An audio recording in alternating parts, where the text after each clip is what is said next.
What's up, Pretty Boy Gang? It's your girl Chelci Erin, and this big guy is my roommate's chunky cat Kanani. In this video, we're gonna go over 5 tips to help you nail your interviews. Let me go put this guy down and change into something with a little bit more of a professional edge before we get started. That's better. That's better. Now I look like I know what I'm talking about. So, all jokes aside, I was recently reading an article about the negative effects of COVID-19 on folks' jobs, livelihoods, employment statuses, and so I wanted to create a video that I thought could help folks navigate the process, specifically the interview process if you're looking for a new role, job, or opportunity. I have been working since I was 16 years old. And for the past 8 years, I've held roles across industries, from social media marketing intern to admissions advisor to resident advisor, been a software engineer, project manager, product manager, and currently a business analyst. I've had experience on both the interviewee side as well as the interviewer side. And so I want to share with you 5 tips that you can leverage during your interviews to make sure that you stand out in the pool of applicants in such a competitive market. My first piece of advice is 2 parts. Start strong, end stronger. I think that some people don't understand that the beginning of the interview is not the moment that the interviewer asks the first official question. It's the first interaction. The moment that the Zoom meeting turns on, the moment that you walk through the door, the interview begins. And so you want to make sure that your first interactions with your interviewer are memorable. When they ask how your day is going so far, don't say, "Fine, how are you?" Instead, try something like this. "My day is going really great so far. I'm really excited to be here, a little nervous because this is an incredible opportunity and I want to perform my best during this interview." What have you done there? Well, you've told the interviewer that you care about being there. You've made yourself human by saying that you're feeling nervous, you're feeling a little anxious, but that's okay. That creates already a small bond of trust that subconsciously is placed in the interviewer's head. They are going to want to help you feel more comfortable during your interview. What response you're going to get to that is generally, "Well, we're really glad you're here today. You know, it's okay to be nervous. It's all good. We're going to try to make sure that this interview goes smoothly. I'm sure you're going to do well."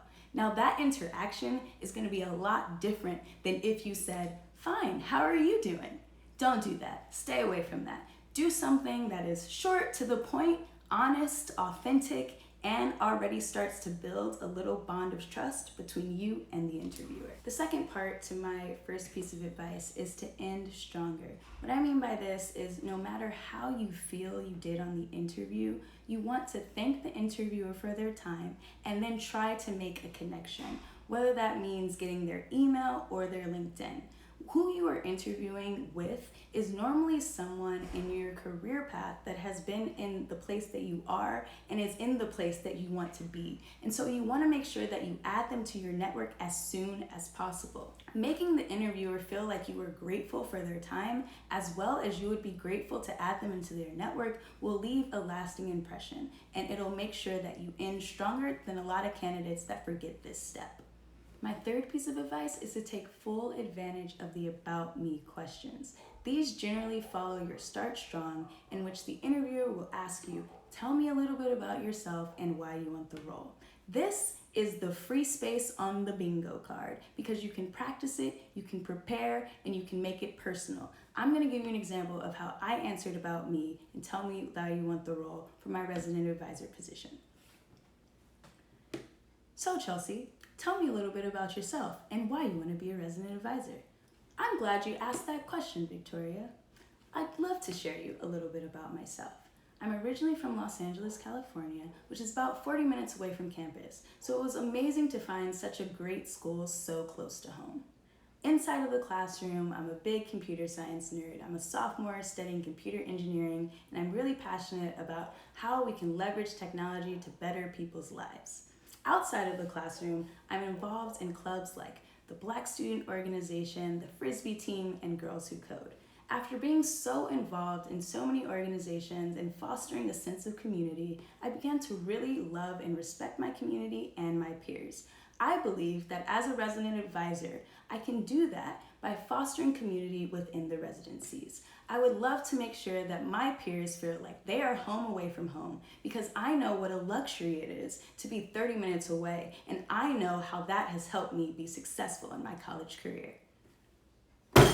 10 out of 10. 10 out of 10. What did I do? I made it personal. I started with some basics: where I'm from, what I'm studying, what I'm involved in, and then I looped it back to that idea of home. Why? Because a good resident advisor should be able to foster a home feel in the residency. They're there to protect their residents as well, which comes in the part of respecting my peers and wanting to foster community. You see how I made that about me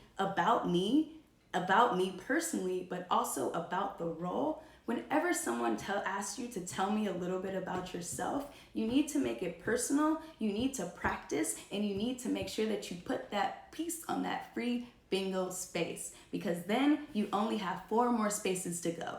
Rather, if you left it blank, you'd have 5 more spaces to go, and you'd be even further away from the job that you want. So far, we have start strong, end stronger, maximize your about me section, put that free piece on that bingo card. And the 4th piece of advice that I have for folks in interviews is to use narratives. Whenever you have a question about your qualities and what makes you the best candidate for the job, and or you have a question about if something went one way than you had expected and how you respond, you want to use a narrative that demonstrates the person that you are. Let me give you an example of how I answered a qualities question for a software engineering position. They asked me what were 3 things about myself that made me the right candidate for the role. I answered like this: I am super efficient coder, I learn super fast, and I commit to my deliverables. The most recent example of this was my internship at IBM, when I was tasked with creating a chatbot that would answer users' frequently asked questions of our application portfolio management library. The process that was there before I joined was manual, and so if a user had a question about how to use our library, they would have to send an email to the support team, and their question could be delayed in answer for up to 3 days. With the chatbot, users could input their questions and get an answer within seconds. During my internship, I had to learn 2 new technologies. I learned Angular and HTML/CSS. This is because I am truly a very strong backend developer. I know clients and I know servers. I didn't really know too much about the UI, but it was a part of my project, and so I had to learn it fast within those 8 weeks. After my presentation of the chatbot to the CIO of IBM, we received tons of great feedback, and I think that they still use my application till this day. That's a fantastic answer. What did I do? I demonstrated using a narrative of my previous experience as an intern at IBM to show that I am a very efficient coder. I learned how to code a chatbot in 8 weeks. I'm a very fast learner, and that I learned CSS, HTML, and Angular so that I could create a UI, the user interface, within those 8 weeks. And I committed to my deliverable. This was my assignment. I was able to present it to the CIO, and I got a ton of great user feedback. This is what I mean by use narratives. You have to walk them through why you're the person for the role, using specific examples and using really profound stories. Now let me give you an example of how I use a narrative to explain one of those situations where you expected something and things weren't going out the way that you had planned, and how did you respond? This is a classic interview question. It's something that you can prepare and think about. This is how I answered from my business analyst point of view. So, one time I was on a team of engineers, and we were tasked with building a new calculations engine for the banking team. This was our final demo, and there were folks all over the firm in the room, from managing directors to executive directors and other analysts. This was our time to show what we had worked for the whole training program. When the developers started linking up our code, something wasn't working out right. There was a bug, and there were fields on the screen that were not populating. Instead of freaking out and panicking, I remained calm and I realized that this was an opportunity to leverage my BA skills of managing stakeholders. While the developers were troubleshooting our program, I was engaging with stakeholders about the business rationale. I decided to start the meeting with an introduction, thanking everyone for being there, talking about and praising how hard our developers were working their asses off, basically, to build what we had shown today, and we were so proud. And I wanted to make sure that everyone felt that we were appreciative of their time. By the time I had done my little stakeholder management / stall, the developers were ready to show our demo, and we had a very successful presentation towards the end. What I learned in that situation is that when things aren't going out right, you're not supposed to panic. Stay calm, try to leverage the skills that you have to make the situation better, and depend and trust on your team. I trusted that our developers would perform, and then I also performed on behalf of them. That's also an excellent answer. I took you through a story that I think is very relatable for a lot of people. When you're demonstrating and you're presenting something and things aren't going out right, it is an automatic response to start panicking. What I did there is to show that I had the skills to remain calm and to see how I could help the situation the best that I could. You want to use narratives that demonstrate who you are when things are going well and when things are going badly.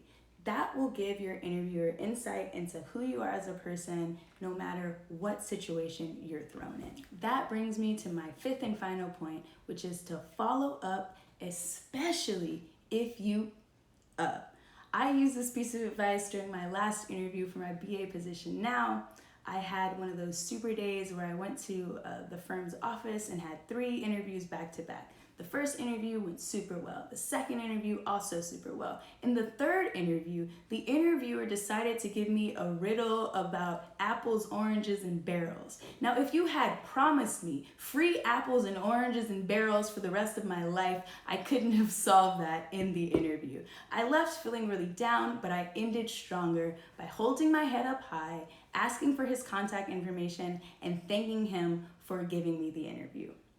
Now, on my way home, on the subway, I'm thinking about this question. There's guys flying around on the bars, doing their little tricks and hip hop dances. I'm thinking about getting my head kicked, but then I'm also like, damn, I just messed up my interview.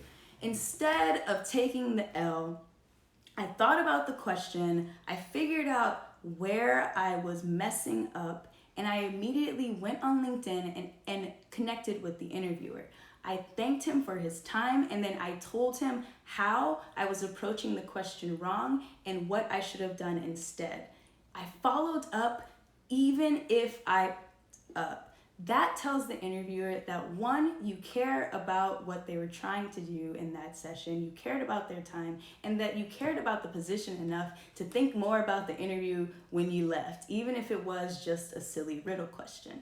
You followed up with them, they remember you. If their feedback had not been sent yet, which here's a tip, interviewers do not send feedback immediately. So you always have a time period in which you can correct your mistakes, especially if you get their contact information.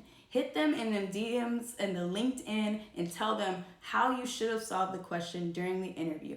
That way they can add that to your feedback when they send it to HR. If they've already sent your feedback to HR, they may also write a new note that says, hey, this candidate followed up on a question that they didn't get during the interview. They followed up with me with the correct answer and how they should have solved it. And I think that we should really keep an eye out on them even if they don't get the role. That is way better than you holding your head down, leaving, thinking that you had bombed everything and just giving up. Never give up and always follow up, especially if you